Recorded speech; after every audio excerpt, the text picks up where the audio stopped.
Hello friends, welcome to my YouTube channel. And आज मैं आप लोगों के लिए पीएनएसटी 2025 के कुछ इंपॉर्टेंट क्वेश्चंस लेकर आ रही हूँ। सो वीडियो को ध्यान से देखें और वीडियो को लाइक एंड सब्सक्राइब करना बिल्कुल भी ना भूलें। आज से हम पीएनएसटी की 2025 की जो क्वेश्चन सीरीज़ है वो स्टार्ट कर रहे हैं, जैसे कि आपने थंबनेल में देख ही लिया होगा। एंड सबसे पहले मैं आप लोगों को दिखाना चाहती हूँ आपका सिलेबस बायोलॉजी का क्या होने वाला है। सो आपके सिलेबस की बात अगर हम करें बायोलॉजी के, सो बायोलॉजी के सिलेबस में आपको रिप्रोडक्शन के क्वेश्चन है, जेनेटिक्स के क्वेश्चन है, और ये 5 जो आपके चैप्टर्स हैं उसके अंदर डिफरेंट आपको टॉपिक्स देखने मिलेंगे। सो हम एक एक करके सारे टॉपिक्स डिस्कस करेंगे। सो फर्स्ट टॉपिक जो है हमारा आज का वो है ह्यूमन रिप्रोडक्शन। क्या है हमारा? ह्यूमन रिप्रोडक्शन मतलब कि मानव जनन। सो मानव जनन का जो फर्स्ट टॉपिक है उससे आज के क्वेश्चंस बनने वाले हैं। सो फर्स्ट क्वेश्चन हमारा ये होने वाला है, the primary sex organ in males is, है ना। सो फर्स्ट क्वेश्चन है हमारा कि सेक्स ऑर्गन जो है प्राइमरी और सेकेंडरी दोनों आपको पता होना बहुत इंपॉर्टेंट है। So primary sex organ in males क्या होने वाला है? सो वो है हमारा टेस्टिस। क्या है? टेस्टिस। नेक्स्ट हम देखेंगे, नेक्स्ट क्वेश्चन है, the testis is located outside the body cavity. So males में टेस्टिस जो होती है वो बॉडी कैविटी के आउटसाइड लोकेटेड होती है। तो वो किस जगह पर लोकेटेड होती है? सो उससे हम कहते हैं स्क्रोटम। क्या कहते हैं? उस पाउच लाइक स्ट्रक्चर को हम कहते हैं जहाँ पर टेस्टिस लोकेटेड होती है वो है स्क्रोटम। नेक्स्ट हम देखेंगे, the functional unit of testis is, जो टेस्टिस की फंक्शनल यूनिट होती है वो क्या होती है? तो टेस्टिस की फंक्शनल यूनिट जो है वो है सेमिनिफेरस ट्यूब्यूल्स। क्या है? Seminiferous tubules. सेमिनिफेरस ट्यूब्यूल्स जो होती है वो टेस्टिस की फंक्शनल यूनिट होती है। नेक्स्ट हम देखेंगे, Sertoli cells are located. Sertoli cells को और क्या कह सकते हैं? Sertoli cells are also called, so Sertoli cells को हम कह सकते हैं नर्स सेल्स। क्या कह सकते हैं? Nurse cells. अच्छा, इन्हें नर्स सेल्स क्यों कहते हैं ये आप मुझे कमेंट बॉक्स में बताएंगे। नेक्स्ट फिफ्थ क्वेश्चन है, लीडिक सेल्स सीक्रेट। जो लीडिक सेल्स होती हैं वो क्या सीक्रेट करती हैं? So Leydig cells secret testosterone.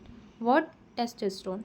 Next question हम देखेंगे, which is not a male accessory gland. इनमें से कौन सी है जो मेल एसेसरी ग्लैंड नहीं है? So Bartholin gland is not a male accessory gland. Next question हम देखेंगे, the female reproductive organ where fertilization occur. Female reproductive organ जहाँ पर फर्टिलाइजेशन होता है। सो यूटेरस नहीं, ओवरी नहीं, वेजाइना में भी नहीं होता। सो फैलोपियन ट्यूब इसका करेक्ट आंसर है। नेक्स्ट हम देखेंगे, which part of fallopian tube captures the ovum. कौन सा पार्ट होता है फैलोपियन ट्यूब का जो ओवम को कैप्चर करता है? सो वो है हमारा इन्फंडिब्यूलम, है ना। इन्फंडिब्यूलम जो होता है वो क्या करता है, वहाँ पर फिंगर लाइक स्ट्रक्चर होते हैं जो फैलोपियन जो ओवम को क्या करता है फैलोपियन ट्यूब में कैप्चर करता है। नेक्स्ट हम देखेंगे, thick muscular layer of the uterus is called. जो थिक मस्कुलर लेयर होती है यूटेरस की उसे हम क्या कहते हैं? मायोमेट्रियम कहते हैं। नेक्स्ट क्वेश्चन हम देखेंगे, ovary is connected to the uterus by. Ovary जो होती है वो यूटेरस से कनेक्ट होती है। किसके थ्रू कनेक्ट होती है? फैलोपियन ट्यूब के थ्रू ओवरी यूटेरस से कनेक्ट होती है। साइट ऑफ इम्प्लांटेशन, इम्प्लांटेशन की साइट क्या होती है? एंडोमेट्रियम। आप सभी जानते हैं एंडोमेट्रियम लेयर मेंस्ट्रुअल साइकिल के दौरान शेड ऑफ होती है, बट अगर फर्टिलाइजेशन हो जाता है तो एंडोमेट्रियम जो है वो साइट ऑफ इम्प्लांटेशन होती है। नेक्स्ट हम देखेंगे, फीमेल एक्सटर्नल जेनाइटेलिया इंक्लूड। जो फीमेल एक्सटर्नल जेनाइटेलिया होता है वो इंक्लूड करता है, क्या इंक्लूड करता है? वल्वा, है ना, क्योंकि वेजाइना नहीं है, वेजाइना इंटरनल है, यूटेरस भी इंटरनल है और सर्विक्स भी इंटरनल है। So vulva is the right answer. Next हम देखेंगे, मेल कॉपुलेटरी ऑर्गन्स। मेल्स में कॉपुलेटरी ऑर्गन क्या होता है? So penis is the correct answer. Next question, ovulation occurs on which day of menstrual cycle. Ovulation किस day में start होता है? सो डे 14 जो होता है उसमें ओव्यूलेशन स्टार्ट होता है। नेक्स्ट है, ग्राफियन फॉलिकल्स रिलीजेस। जो ग्राफियन फॉलिकल्स होते हैं वो क्या रिलीज़ करते हैं? वो रिलीज़ करते हैं ओवम। नेक्स्ट हम देखेंगे, कॉर्पस ल्यूटियम सीक्रेट। जो कॉर्पस ल्यूटियम होती है वो क्या सीक्रेट करती है? वो सीक्रेट करती है प्रोजेस्ट्रॉन। वेट, हमारा कौन सा क्वेश्चन चल रहा था? Graafian follicle. है ना। ग्राफियन फॉलिकल क्या रिलीज़ करते हैं, ओवम रिलीज़ करते हैं, और कॉर्पस ल्यूटियम क्या सीक्रेट करती है, प्रोजेस्टेरॉन सीक्रेट करती है।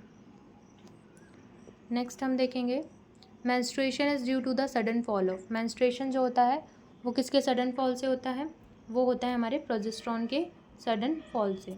नेक्स्ट क्वेश्चन हम देखेंगे मीनार्क रिफर्स टू। मीनार्क का मतलब क्या होता है, जब फर्स्ट टाइम मेंस्ट्रुएशन आता है उसे हम मीनार्क कहते हैं, और जब मेंस्ट्रुएशन एंड होता है उसे हम क्या कहते हैं, मीनोपॉज कहते हैं। सो फर्स्ट टाइम अगर मेंस्ट्रुएशन आया है तो उसे मीनार्क कहेंगे।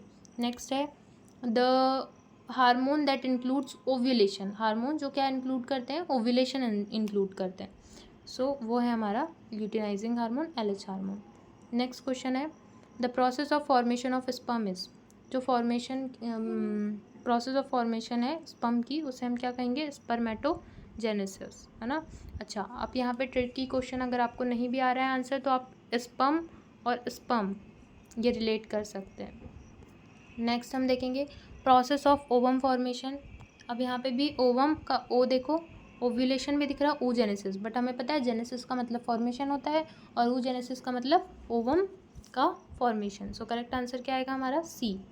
नेक्स्ट क्वेश्चन हम देखेंगे स्पर्मेटोजेनेसिस बिगन्स एट। जो स्पर्मेटोजेनेसिस है वो कब स्टार्ट होती है, स्पर्मेटोजेनेसिस स्टार्ट होती है प्यूबर्टी में।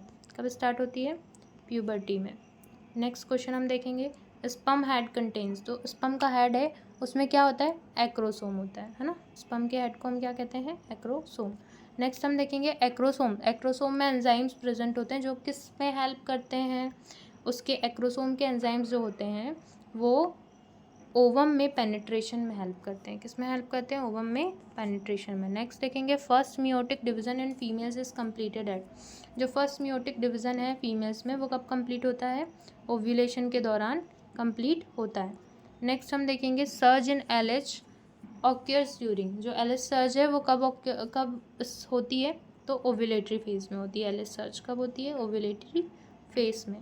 नेक्स्ट क्वेश्चन है हमारा menstrual cycle is regulated by. जो मेंस्ट्रुअल साइकिल है वो किसके थ्रू रेगुलेट किया जाता है, तो हमारे पास पिट्यूटरी और ओवेरियन हार्मोन दोनों इसके लिए रिस्पॉन्सिबल होते हैं। थायराइड हार्मोन इसके लिए रिस्पॉन्सिबल नहीं होते हैं। नेक्स्ट क्वेश्चन हम देखेंगे विच फेज फॉलोज ओव्यूलेशन। कौन सा फेज़ है जो ओव्यूलेशन को फॉलो करता है।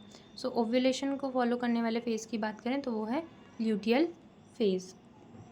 नेक्स्ट मतलब कि इसका मतलब क्या था, कौन सा फेज़ फॉलो करता है, कि ओव्यूलेटरी फेज़ के बाद कौन सा फेज़ आता है, तो वो होता है हमारा ल्यूटियल फेज़। नेक्स्ट है Graafian follicle is present in. Graafian follicle जो है वो कहाँ प्रेजेंट होता है, वो प्रेजेंट होता है ओवरी में। कहाँ प्रेजेंट होता है, ओवरी में। नेक्स्ट हम देखेंगे menopause typically occurs around at which age. Menopause जो होता है वो 45 to 50 की एज में होता है। मेनोपॉज क्या होता है, मैंने आपको बताया था। मेनोपॉज क्या होता है, जब मेंस्ट्रुएशन एंड हो जाते हैं, मतलब लाइफ का एक ऐसा फेज़ आता है फीमेल्स में जबकि मेंस्ट्रुएशन ख़त्म हो जाता है, उनको उसके बाद मेंस्ट्रुएशन नहीं आते, उसे हम क्या कहते हैं, मेनोपॉज। तो गाइस आज के ये 30 क्वेश्चंस हमने डिस्कस कर लिए हैं। नेक्स्ट वीडियो में मैं आप लोगों के लिए 50 क्वेश्चंस लेकर आ रही हूँ, और डेली बेसिस पर आपको 2 वीडियोस मिलेंगे, एक मॉर्निंग में एक इवनिंग में, ताकि आप ज़्यादा से ज़्यादा प्रैक्टिस कर पाएँ। और जितने ज़्यादा आप क्वेश्चंस प्रैक्टिस करेंगे उतना ज़्यादा आपका सेल्फ कॉन्फिडेंस बढ़ेगा। सो वीडियो में मेरे साथ बने रहें एंड बायोलॉजी के ज़्यादा से ज़्यादा क्वेश्चंस मेरे साथ प्रैक्टिस करते रहें। Thank you guys.